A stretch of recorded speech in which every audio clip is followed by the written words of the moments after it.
Amara sorpresa a Fontaniva, dove è forte la venerazione del beato Bertrando, pellegrino tedesco vissuto nella seconda metà del XII secolo e patrono della città.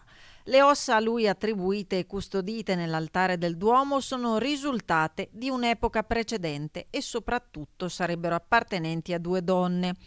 È questo l'esito delle analisi effettuate da esperti dopo la traslazione dei resti, un cranio e altre ossa, avvenuta a settembre nell'ambito del giubileo dedicato al beato.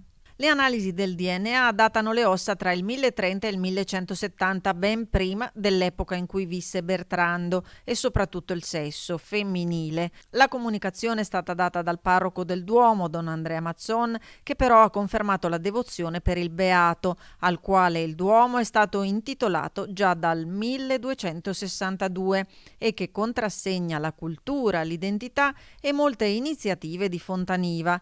Le ossa vennero poste sull'altare del Duomo nel 1423, anno in cui è possibile sia avvenuto lo scambio con i resti femminili. Secondo gli esperti, le reliquie autentiche potrebbero trovarsi invece nella tomba della famiglia da Fontaniva, situata in un'altra parte del Duomo.